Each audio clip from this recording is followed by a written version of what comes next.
Bienvenidos a todos a esta ponencia bajo el marco de el 21 de agosto, Día del Trabajador Social en México. Mi nombre es Elizabeth Carvajal, licenciada en Trabajo Social y orgullosamente quien dirige el proyecto denominado Consultoría de Trabajo y Desarrollo Social, ubicados en Tehuacán, Puebla. Bien, el día de hoy hablaremos del tema que compartí anteriormente con ustedes, construyendo y reconstruyendo vínculos familiares. Esto desde una mirada desde trabajo social y desarrollo social y por supuesto desde esta visión que enmarca el proyecto de consultoría y desde trabajo social autónomo. Quiero comenzar con una pregunta. Si hoy una persona de su familia atravesara una situación difícil, ¿sentiría la confianza suficiente para acercarse a ustedes, y contarle o contarles lo que le está pasando? Bien, pues pensemos unos segundos en ello, porque podemos vivir bajo el mismo techo, compartir alimentos, responsabilidades, gastos, celebraciones e incluso decirnos que nos queremos. ¿Y qué creen? Aún así, nuestros vínculos pueden haberse fortalecido, debilitado o incluso fragmentado con el paso del tiempo. Hoy quiero hablarles precisamente de eso, de construir y reconstruir vínculos familiares desde esta mirada de trabajo social y desarrollo social. Aquí no hablaremos de familias perfectas porque realmente no existe la familia perfecta. Hablaremos de familias reales. Familias atravesadas por cambios, trabajo, escuela, economía, tecnología, redes sociales, cuidados, pérdidas, conflictos, nuevas etapas de vida y condiciones sociales que también repercuten en la manera en que nos relacionamos. Y quiero que esta reflexión tenga un propósito muy concreto, que al terminar, cada uno de ustedes, cada persona puede identificar algo que puede comenzar a hacer de manera diferente dentro de su propia familia. Pues es momento de iniciar. Este proyecto surge por innumerables situaciones respecto a lo que demanda la misma disciplina de trabajo social y pues bueno, pueden encontrarme con este logotipo en las redes sociales y estoy en la parte derecha para que me puedan conocer. Ahora bien, ¿de qué hablamos cuando estamos mencionando, ¿no?, vínculos? Cuando nos referimos o verbalizamos vínculos. Miren, los vínculos que construimos como tal son intangibles y de ahí derivan muchas situaciones complejas porque no podemos tocarlos, no podemos verlos tal cual con nuestros ojos, nuestras manos no pueden tocarlo, no lo podemos ver como un objeto, ¿sí? Sin embargo, podemos reconocerlos por la manera en que se expresan en nuestra vida cotidiana. Podemos observar la confianza, por ejemplo. Podemos reconocer cómo nos comunicamos. Podemos identificar si existe cuidado, afecto, pertenencia y respeto. Y también podemos observar cómo establecemos límites. Por ejemplo, yo no puedo tocar la confianza entre una madre y su hijo, pero puedo observar una manifestación de esa confianza cuando ese hijo atraviesa un problema y decide acercarse a ella para contárselo, o viceversa. No puedo tocar el sentido de pertenencia, pero puedo identificar si una persona se siente incluida, por ejemplo, reconocida y tomada en cuenta dentro de su familia. Desde trabajo social esto es muy importante porque nuestra mirada se dirige hacia las personas en relación con otras personas y sus contextos. El doctor Carballeda nos aporta precisamente una perspectiva de intervención social vinculada con el contexto y con el lazo social.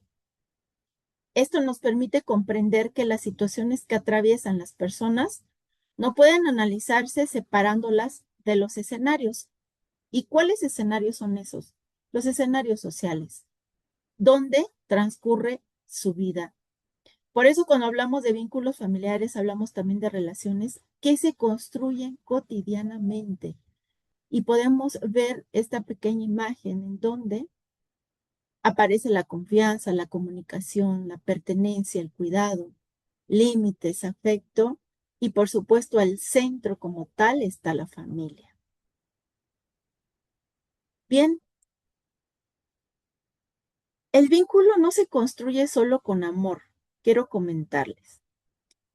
¿Por qué? Se preguntarán. Podemos amar profundamente a nuestra familia, sin duda, y sin embargo tener dificultades para relacionarnos. Una madre puede amar muchísimo a su hija y no saber escucharla, por ejemplo. Un padre puede amar profundamente a su hijo y comunicarse con él, principalmente mediante instrucciones o correcciones. Podemos amar y ser inconsistentes, sí. Podemos amar y sobreproteger. Podemos amar y tener dificultades para establecer límites. Por eso, este vínculo no se sostiene únicamente en el afecto. También requiere de presencia, lo que nos muestra este esquema: escucha, respeto, límites y consistencia.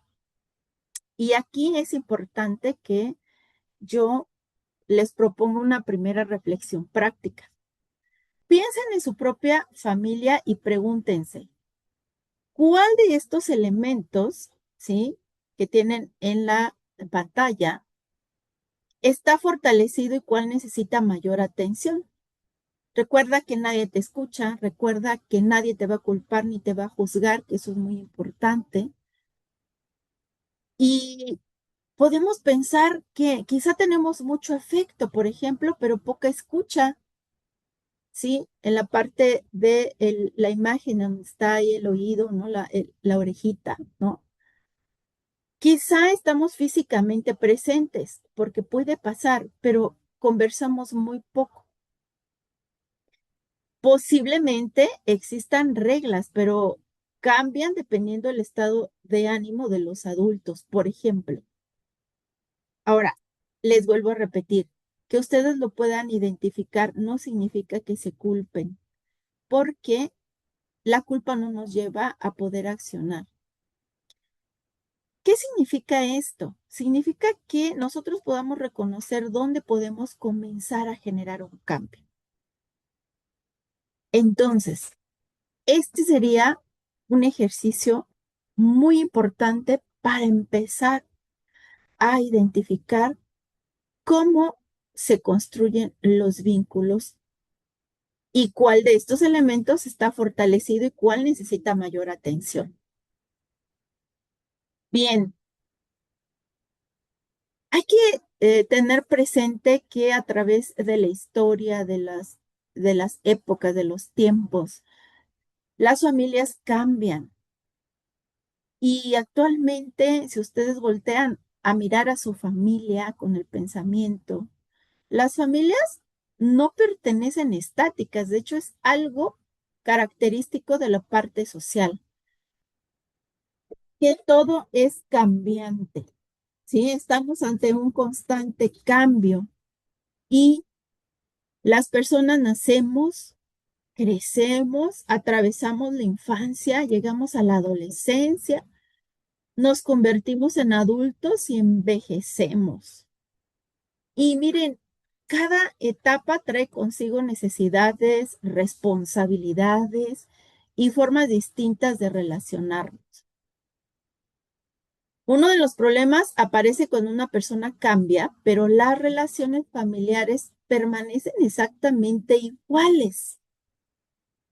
Un adolescente continúa necesitando límites, por ejemplo, pero también comienza a necesitar mayor autonomía. mayor participación, responsabilidad y privacidad, por ejemplo. Si hablamos de un hijo adulto, necesita construir una relación diferente a sus padres. Y unos padres que envejecen, como en la imagen, pueden comenzar a necesitar cuidados que anteriormente proporcionaban ellos. También existen acontecimientos que reorganizan a una familia. Por ejemplo, en el consultorio me toca ver situaciones de separación, de una enfermedad, una pérdida, un cambio de residencia, desempleo, migración o, ¿qué creen? Incluso la llegada de un nuevo integrante. Por eso quiero compartirles y dejarles otra pregunta. Recuerden que estas preguntas son ejercicios individuales en donde los puede llevar una reflexión muy profunda. Y la pregunta es, ¿me estoy relacionando con la persona que mi hijo, mi hija, mi madre, mi padre o mi pareja es actualmente? ¿O sigo relacionándome con la persona que era hace algunos años? Wow, a ver, esto es súper importante. Cuando una persona cambia, las relaciones familiares también necesitan reorganizarse. Bien, ¿qué está pasando con nuestras familias? Aquí necesitamos, y yo los invito a que podamos ampliar la mirada. Estamos en otros tiempos y otros contextos, y no todo lo que ocurre dentro de una familia se origina exclusivamente dentro de ella. Yo quiero ser muy puntual con esto. Las familias están atravesadas por, ¿qué creen? Jornadas laborales, dificultades económicas, escuela, tecnología, redes sociales. Sí, redes sociales, cambios generacionales, ausencia de redes de apoyo y sobrecarga de cuidados. Entonces pensemos, por ejemplo, en una madre que llega agotada a casa y tiene poco tiempo para convivir con sus hijos. Sí, todo lo que tú estás imaginándote, sintiendo y que ya has vivido. Podríamos concluir rápidamente que necesita dedicarles más tiempo, ¿no? Pero trabajo social pregunta algo más. ¿Cuántas horas trabaja? ¿Cuánto tiempo utiliza para trasladarse? ¿Tiene una red de apoyo? Fíjense bien, qué interesante. ¿Tiene responsabilidades de cuidado además de sus hijos? ¿Cuáles son las condiciones económicas de esa familia? Y aquí es importante compartir que aparece con mucha fuerza el desarrollo social. Se preguntarán por qué. Porque necesitamos comprender que las capacidades familiares también se encuentran relacionadas con las oportunidades, recursos, redes y condiciones sociales disponibles. Desde esta visión de Teresa Matus, nos invita precisamente a superar eh, esta visión de la intervención entendida únicamente como operación o aplicación de meras técnicas. La manera en que comprendemos una realidad condiciona también las posibilidades de intervención que construimos frente a ella. Por eso, antes de responsabilizar exclusivamente a una persona, como el ejemplo que estamos aportando el día de hoy, necesitamos comprender su contexto, el todo que la rodea, todos los elementos sociales que la rodean para que podamos entender qué sucede y qué está pasando con nuestras familias. Es complejo, pero es muy interesante. Cuando el vínculo comienza a deteriorarse, hay señales. Y quizás algunas más importantes que quiero compartirles el día de hoy para que ustedes puedan también empezar a prevenir, a atender. Y ¿Qué creen que es otro punto que yo quiero compartirles? Los vínculos generalmente no se deterioran de un día para otro. Hay señales. Por ejemplo, cuando dejamos de conversar. Por ejemplo, comenzamos a comunicarnos principalmente solo para corregir. ¿Cuándo están aumentando los conflictos? Cuando ya aparece el aislamiento y poco a poco dejamos de saber qué está viviendo la otra persona. Aquí quiero detenerme quizás un poquito más, especialmente en una de estas señales. Solo corregimos el número 2. Miren, qué importante es analizar esto en conjunto. Pensemos en un adolescente que durante el día escucha lo siguiente: recoge tu habitación, haz la tarea, deja el teléfono, no contestes así, ya duérmete. ¿Les suena?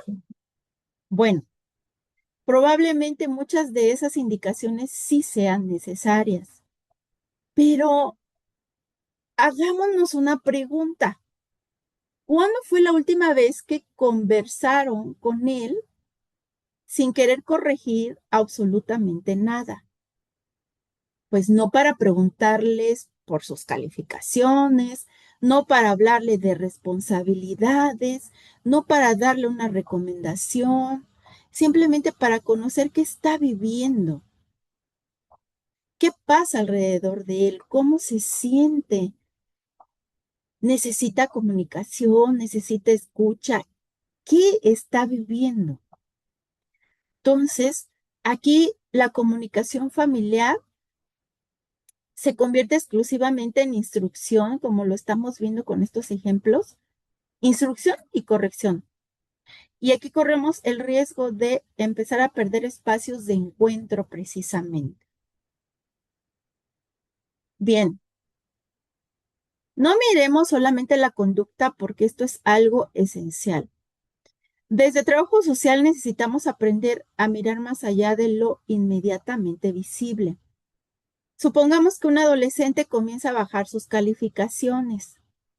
La disminución del rendimiento escolar es una conducta que se observa, es observable, pero no necesariamente es la explicación del problema. Y quiero ser muy puntual porque a veces solo queremos hijos de 10, hijos de 9 y prácticamente son cifras.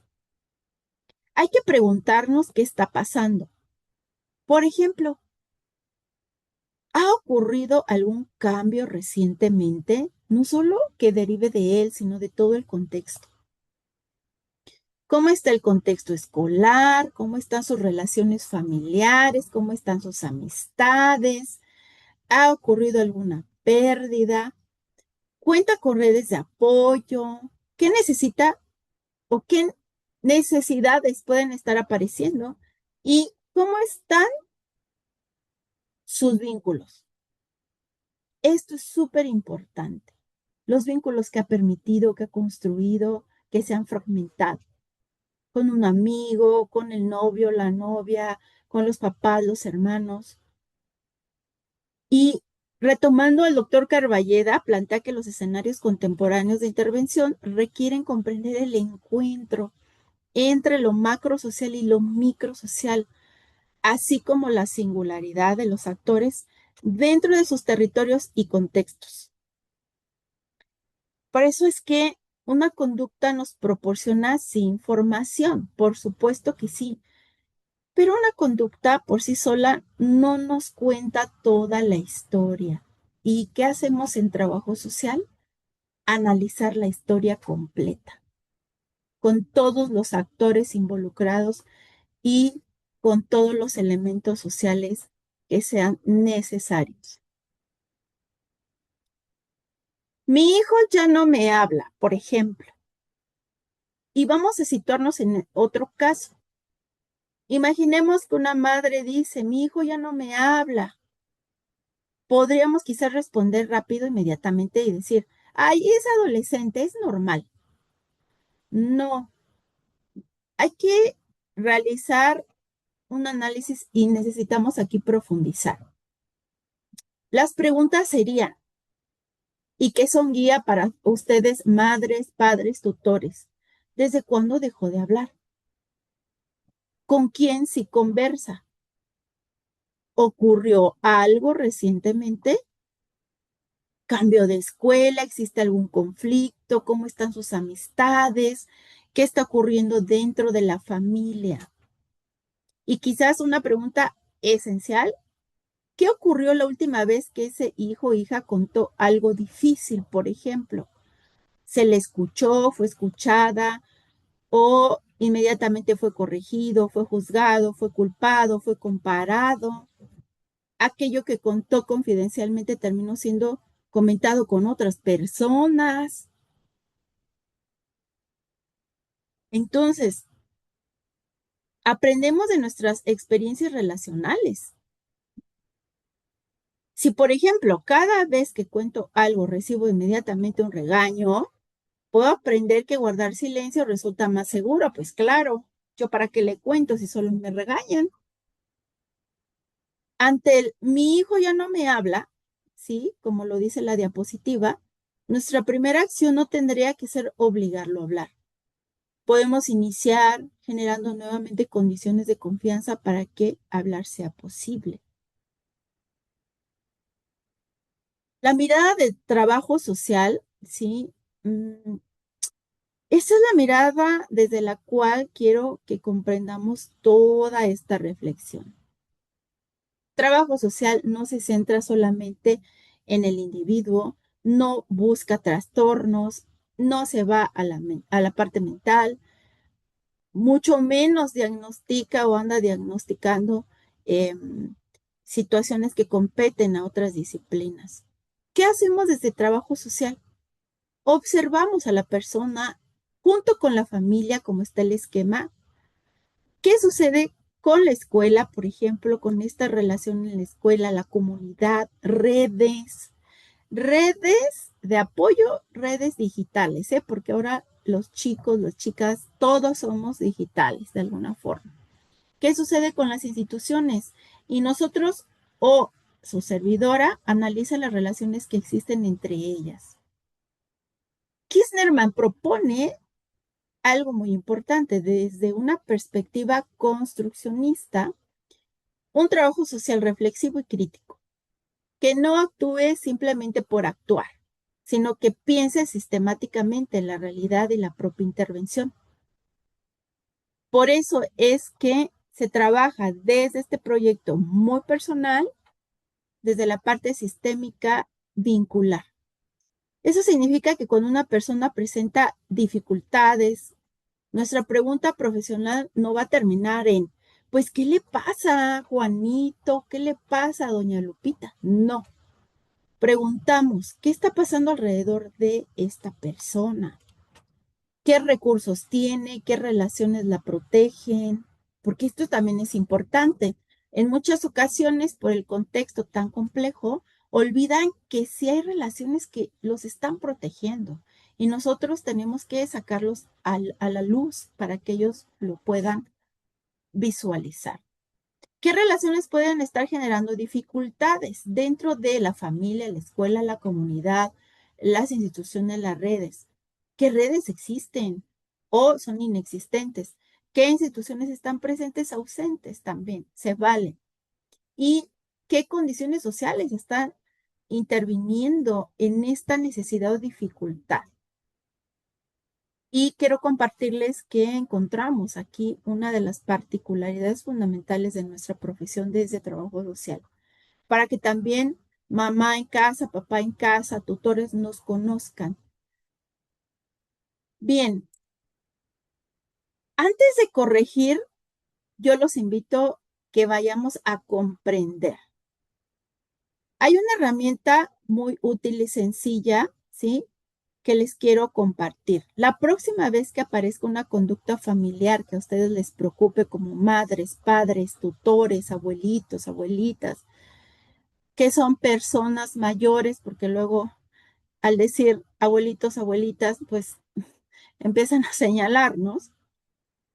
Antes de que reaccionen inmediatamente, intenten hacerse antes 5 preguntas.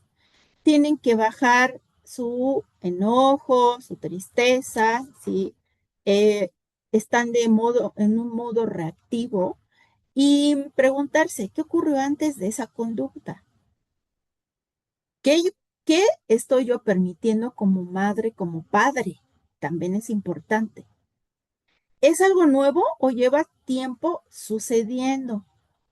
¿Ocurre solamente en casa o también aparece en otros espacios? ¿Qué podría estar necesitando su hijo, esta persona que todavía no sabe expresar o resolver? Y creo que esta pregunta nos ayudará más. Mi respuesta, fíjense bien, mi respuesta ayudará a resolver la situación o solamente descargará mi enojo. Comprender esta conducta, quiero que ustedes entiendan, comprendan, me sigan, que no significa que justifiquen, porque se han de estar haciendo esas preguntas o reflexiones. No, podemos comprender y al mismo tiempo establecer límites. La diferencia es que nuestra intervención desde trabajo social deja de ser exclusivamente reactiva, ustedes como padres, ¿no? Sobre todo, y empieza a ser reflexiva. Ya no reacciono, ya empiezo a ser reflexiva. Y eso es muy importante para que lo puedan poner en práctica. Construir vínculos. Y aquí es importante, bueno, ¿y cómo construyo un vínculo? Pues lo construimos desde las acciones cotidianas, escuchando, compartiendo, reconociendo, expresando el amor por los que yo amo, acompañando, también estableciendo acuerdos, poniendo límites sanos, que es fundamental con nuestros hijos. Escuchar puede significar quizás, y este es otro tip para ustedes, que dediquen 10 minutos a una conversación, pero ¿qué les pido? Sin mirar el celular, sin redes y sobre todo sin interrumpir. ¿Y cuáles son esas acciones? Bueno, a lo mejor a uno de sus hijos o sus hijas les gusta cocinar, caminar, tomar un café. Es decir, acciones que puedan realizar juntos en la vida cotidiana, no tienen que ser extraordinarias. Sentarse a escuchar una música que les comparta, eh, en fin, reconocer significa también decir, "Mm, hijo, hija, vi el esfuerzo que hiciste". Acompañar quizás pueda comenzar con una pregunta. ¿Quieres que solamente te escuche o quieres que pensemos juntos qué puedes hacer? Y su hijo va a quedarse más tranquilo o su hija más tranquila cuando escuchen que ustedes están abiertos a realizar en conjunto algunas acciones. Establecer con ellos acuerdos va a significar permitir que cuando la edad y las circunstancias lo permitan, las personas participen también en la construcción de algunas reglas de convivencia. Y aquí con esto quiero compartir lo siguiente. En muchas de las ocasiones, cuando no se han puesto normas, reglas y límites bien claros, sí se requiere sentarse a trabajar, como en mi caso, con una trabajadora social o un trabajador social que funja como mediador para que existan acuerdos equilibrados.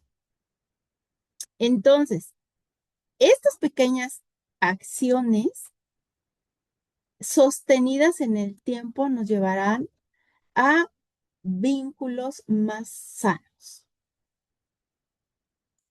Ahora, ¿qué sucede cuando un vínculo ya ha sido dañado, ya presenta alguna fisura? Imagínense ese vínculo y necesitamos reconstruirlo. Construir y reconstruir no son lo mismo precisamente, ¿no? Cuando existe distanciamiento, necesitamos reconocerlo, eso es muy importante.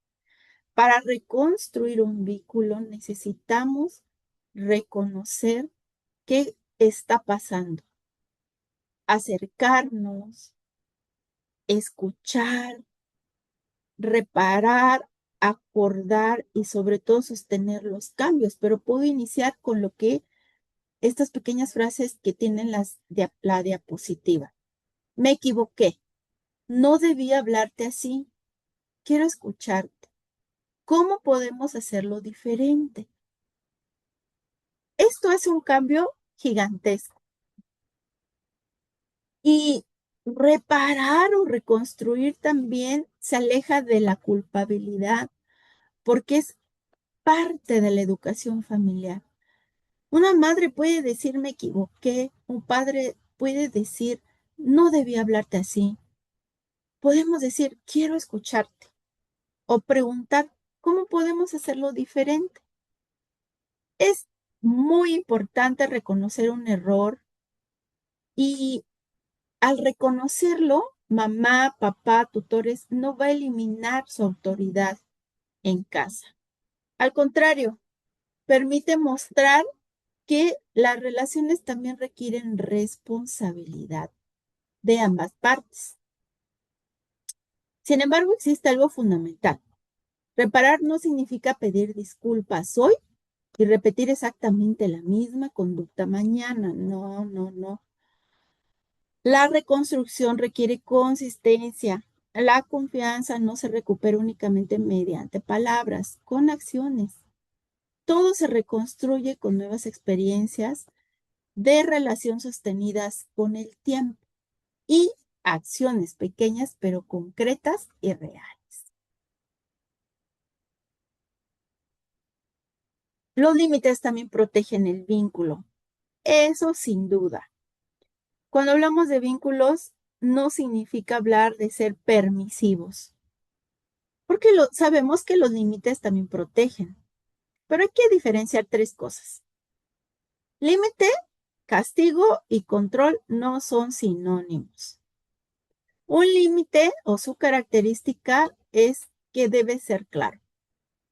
La consecuencia debe guardar relación con la conducta, no irnos a los extremos. Y necesitamos ser consistentes. Por ejemplo, una adolescente acuerda llegar a determinada hora y regresa mucho más tarde sin avisar. Podemos reaccionar diciendo, nunca vuelves a salir, ¿no? ¿A quién le ha pasado? ¿Y por qué no mejor plantearlo de esta forma? Habíamos establecido un acuerdo y no se cumplió. Necesitamos recuperar la confianza. En la próxima salida, vamos a establecer condiciones que nos permitan verificar que puedes cumplir nuevamente el horario. Esto, adáptenlo al propio lenguaje que ustedes tienen con sus hijos. Si existe una consecuencia, existe autoridad cuando nosotros estamos siendo muy claros, pero también existe relación entre la conducta y la consecuencia. Y hay que recordar que un límite protector nunca va a buscar humillar. Eso es sumamente importante. ¿Qué busca? Busca organizar esa convivencia, establecer responsabilidades y proteger derechos. Les comparto una herramienta muy sencilla, pero que nos puede llevar a prevenir muchas cosas o atender lo que esté sucediendo. Este semáforo del vínculo familiar. Piensen en sus vínculos como un semáforo, ¿ok? En donde el verde es un vínculo protector. ¿Por qué? Porque ahí existe comunicación, respeto, cuidado, límites, disciplina y la posibilidad de resolver los conflictos. Eso no significa que nunca vayan a discutir, Significa que el conflicto puede transitar, ¿no? O tramitarse sin destruir la relación. Esto sirve para evaluarnos también, ¿eh? ¿Qué sucede con el color amarillo? Vínculo que necesita atención. Ah, ¿y cuándo es eso? Cuando dejamos de hablar, cuando ya aumentaron las discusiones, nos estamos distanciando, evitamos determinados temas, nos comunicamos principalmente para resolver puros problemas y aquí es momento de actuar. Ya aquí no necesitamos esperar a que las situaciones se agraven, como por ejemplo, ¿qué sucede con el rojo? Y es una situación que requiere intervención sí o sí. ¿Por qué? Porque ahí puede estar sucediendo que exista ya violencia, amenazas, miedo, vulneración de derechos, consumo problemático, por ejemplo, asociado a situaciones de riesgo, autolesiones, abandono o cualquier circunstancia que ya comprometa la integridad de alguna persona o de los integrantes de la familia. No es ya frente a un problema de comunicación, no. Aquí en el color rojo nos indica que necesitamos acompañamiento profesional urgente y dependiendo el caso, la situación, articulación, canalización, derivación con otros servicios e instituciones. Entonces, aquí te invito a que tú evalúes qué sucede con este semáforo. Chequeo del vínculo familiar. Y les propongo 7 días para comenzar a fortalecer un vínculo. Día 1. Van a escuchar durante 10 minutos sin interrumpir. Día 2. Reconozcan sinceramente una cualidad, esfuerzo o logro de esa persona. Día 3. Compartan una actividad sin pantallas, sin celulares. Día 4. Se van a preguntar, ¿hay algo que necesites de mí, hija, hijo, y que quizá no me hayas dicho? Día 5. Revisen juntos alguna regla o acuerdo familiar. Día 6. Repare algo pendiente. Puede ser con una disculpa, una conversación o un reconocimiento. Recuerden. Día 7. Establezcan un pequeño acuerdo para la siguiente semana. Con esto yo los invito a que no intenten transformar toda una dinámica familiar en 7 días. ¿Por qué? Porque tenemos que iniciar, recuerdan, con pequeñas acciones. Observen qué sucede cuando modifican conscientemente una pequeña forma en la que se relacionan con sus hijos o hijas. No todo puede resolverse en casa. Quiero que esto lo tengan muy presente. Miren, cuando ya estamos en el color rojo, también necesitamos reconocer nuestros límites. A veces queremos resolver todo desde casa, mamá o papá lo quieren resolver, pero no todas las situaciones familiares pueden resolverse mediante una conversación ya o una actividad en casa. Eso sí quiero comentárselos. Hay circunstancias que requieren sí o sí acompañamiento profesional. ¿Y cuáles son esas circunstancias que ya nos rebasan? Cuando existe violencia, cuando existe riesgo para algún integrante, cuando hay golpes, cuando ya hay autolesiones, ¿no?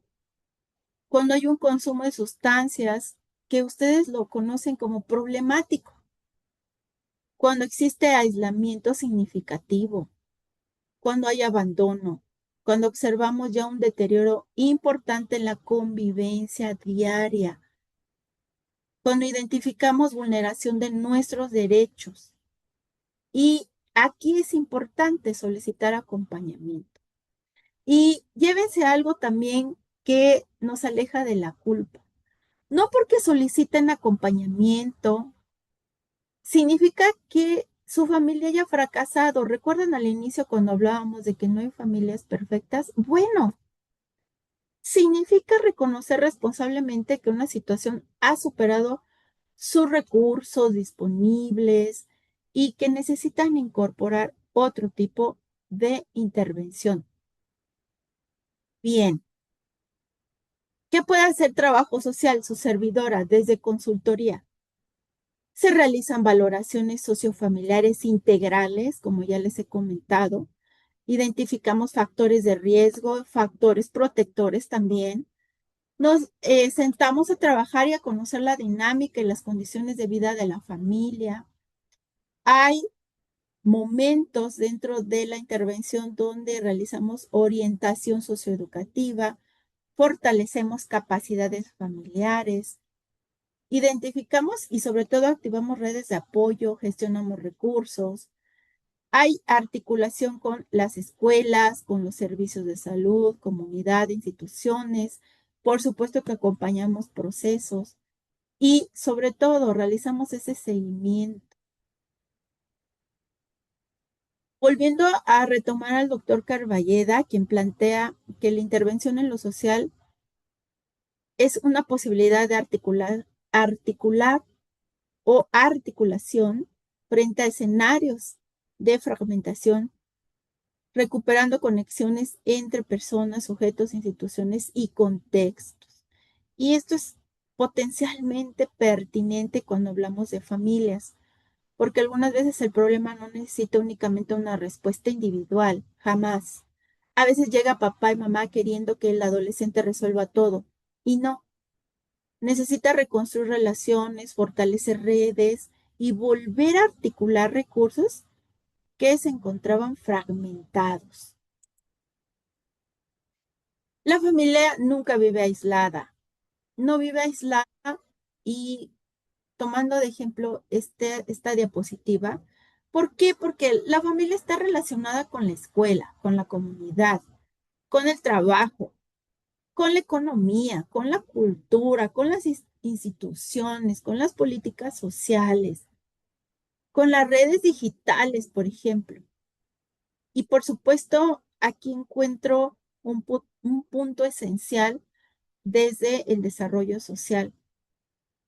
No podemos responsabilizar exclusivamente a las familias de situaciones cuyas causas también están relacionadas con la desigualdad, la precariedad laboral, falta de servicios, ausencia de redes o condiciones estructurales que se salen de las manos de los núcleos familiares, de las familias.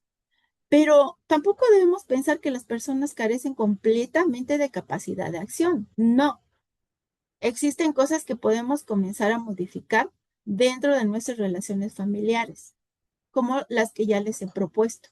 Y existen otras que requieren respuestas comunitarias, institucionales y de políticas públicas. Cuando comprendemos qué corresponde a cada nivel, también forma parte de una intervención social responsable. Quiero dejarles una pregunta para que se lleven a casita y regresemos a nosotros después de todo lo que hemos reflexionado. No quiero terminar preguntándoles, ¿qué necesita cambiar mi hijo? ¿O qué necesita cambiar mi pareja? No, vamos a cambiar completamente la pregunta. ¿Qué necesito cambiar en mí para mejorar el vínculo con mi hijo, con mi esposo, con mi hija, con mi sobrino, con mi ahijado, con mi hermano? Quizás en su mente pueda venir, necesito escuchar más, necesito corregir menos, necesito establecer un límite que he postergado durante mucho tiempo porque creo que voy a dañar a mi hijo, a mi hija. Necesito reconocer algo. Quizás solo radiquen, necesito pedir disculpas, necesito pedir ayuda, necesito dejar de intentar resolver inmediatamente cada problema y aprender también a acompañar. No estamos con muchos cambios. Solo les pido que elijan uno nada más. Y comencemos por ahí. Inicien por ahí, mamá. Inicien por ahí, papá. Aquí les dejo una representación gráfica de lo que podría ser un vínculo sano. Ese vínculo que les comentaba al inicio, que no se puede tocar, no se puede ver, no se puede oler, pero está. Y cuando hay un vínculo sano, así la mamá, los hijos hagan su vida, ese vínculo nunca se va a romper, porque fue construido con lo que yo ya les había comentado. Bien, reconstruir un vínculo no significa regresar a como éramos antes, no. Significa aprender nuevas formas de relacionarnos con lo que hoy somos como familia. ¿Por qué? Porque las familias cambian, las personas cambiamos, nuestros vínculos también cambian. Algunos vínculos necesitan continuar construyéndose, otros necesitan atención, algunos necesitan ser reconstruidos. Y de ese trabajo social sabemos que las personas forman parte de relaciones, redes, comunidades, instituciones y contextos sociales que permiten participar sobre todo en la construcción de su vida cotidiana. Por eso construir vínculos no significa solamente querernos, significa aprender a escucharnos, respetarnos, cuidarnos, establecer límites, reconocer cambios, asumir responsabilidades, por supuesto, y, ¿qué creen? Pedir apoyo con una trabajadora social cuando sea necesario. Quizá no podamos regresar a la familia que éramos hace 5 años, eso sí se los aseguro, 10 o 20 años. Y quizá tampoco necesitemos hacerlo, porque las personas que integran nuestra familia hoy tampoco son exactamente las mismas. Y cierro compartiendo esta reflexión que tienen en pantalla. Reconstruir un vínculo no significa regresar a cómo éramos antes. Significa aprender nuevas formas de relacionarnos con lo que hoy somos como familia. Muchas gracias y espero que esta información y esta ponencia pueda ser de mucha utilidad y que empecemos o empiecen a identificar qué sucede con sus vínculos, accionar, solicitar ayuda y generar pequeños cambios. A mí me encuentran en Facebook como Consultoría de Trabajo y Desarrollo Social. Estoy ubicada y me desempeño en Tehuacán, Puebla, y el logotipo que tienen, que es marca registrada ante el INPI, pues aparece en diversas redes. Les envío un afectuoso saludo y cualquier duda o comentario, estaré atenta para poder responder.